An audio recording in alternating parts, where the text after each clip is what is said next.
Hello मेरे प्यारे बच्चों। तो मैं अभी आपको पढ़ा रहा हूँ क्लास 10th हिंदी गोधली भाग 2 का काव्य खंड का चैप्टर 1 गुरु नानक। समझ गए ना। राम नाम बिनु बिरथे जगी जन्मा। यदि आपको गुरु नानक के बारे में पूरा डिटेल मतलब पूरे बढ़िया तरीके से जानकारी चाहिए, उनका जन्म कब हुआ था, उनके पिताजी का नाम क्या था, उन्होंने कितनी रचनाओं लिखा था, समझ गए ना, किस धारा के वह ज्यादा मानते थे, इन सबको बारे में जानना है तो आप लाइव क्लास में जाइए Kavita's arts and science classes YouTube channel पे और वहां से आप लोग पढ़ लीजिएगा। आज इसमें मैं गुरु नानक द्वारा लिखे गए जो काव्य है राम नाम बिनु बिरथे जगी जन्मा, जो नर दुख में दुख नहीं माने, उसको मैं समझाने वाला हूँ, बारीकी से समझिएगा। मेरे प्यारे बच्चों, प्रस्तुत पंक्तियां हमारी पाठ्य पुस्तक पद भाग के प्रथम अध्याय से ली गई है, जिसके रचयिता सिख धर्म के प्रवर्तक गुरु नानक देव जी हैं। इन पंक्तियों गुरु जी ने ईश्वर के नाम जप राम नाम की महिमा बताई है। मेरे प्यारे बच्चों, ये जो पंक्ति है इसमें गुरु नानक क्या बताते हैं, राम नाम का जप कीजिए, समझ गए ना, जीवन में सुख शांति मिलेगा और तरक्की के मार्ग पे जाइएगा राम नाम के नाम से। चलिए, पंक्ति दर पंक्ति व्याख्या। अब हम इन पंक्तियों को लाइन बाय लाइन अर्थ समझने का प्रयास करेंगे। मेरे प्यारे बच्चों, आपके पास किताब होगा तो आप किताब से मिलाते जाइएगा, समझ गए ना।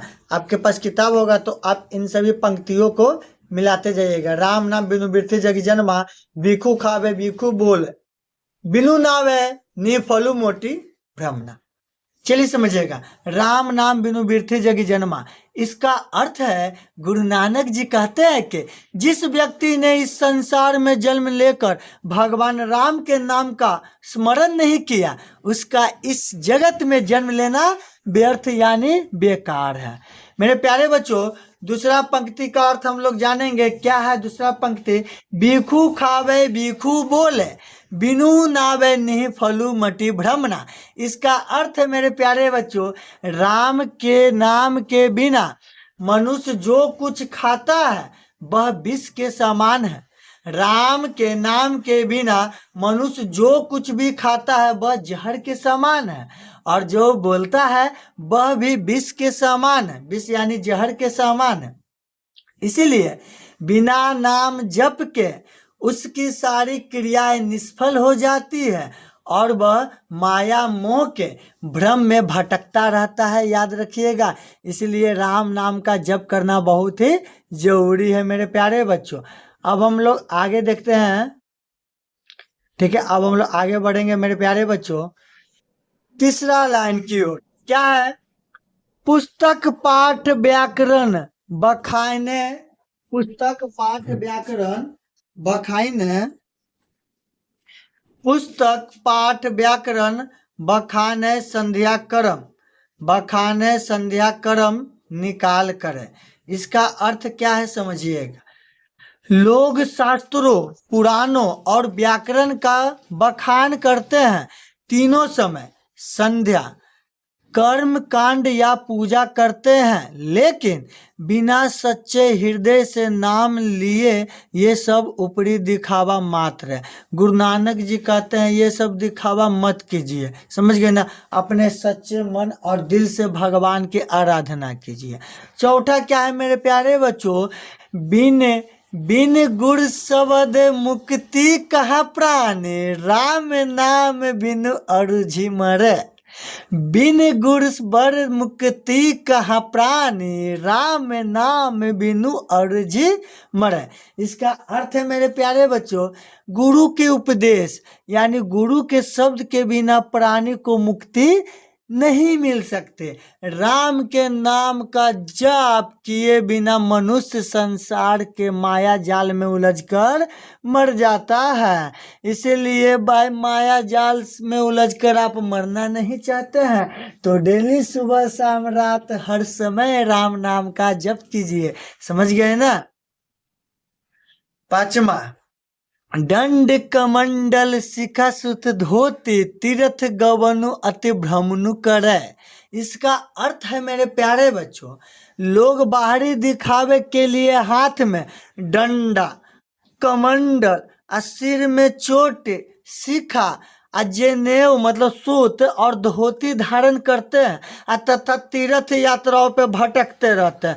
पर इससे ईश्वर नहीं मिलता। ईश्वर मिलेगा आप सच्चे मन से, शांति से, सबको एक समान दृष्टि से और राम नाम का जप लीजिएगा, समझ गए ना, तब आपके जगह, आपके हृदय में ईश्वर विद्यमान रहेंगे।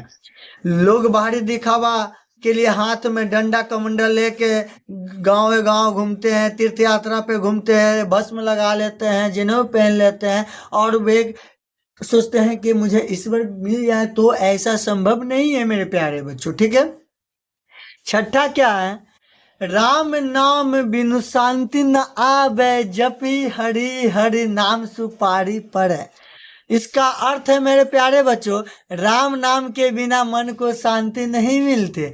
जो व्यक्ति ईश्वर यानी हरि हरि के नाम का निरंतर जाप करता है वही इस भव सागर संसार को पार उतरता है। इसीलिए आप लोग हरि का नाम लीजिए, राम का नाम लीजिए, ठीक है। सातवां समझिएगा, जटा मुकुट तन भस्म लगाए, बसन छोड़े तन नगन भया। इसका मतलब है कोई अपनी जटा बढ़ाकर मुकुट बना लेता है, कोई शरीर पर भस्म मतलब राख लगा लेता है, तो कोई कपड़े छोड़कर नंगा घूमने लगता है, साधु का वेश धरता है। गुरु नानक के अनुसार ये सब बेकार है, ये सब व्यर्थ है।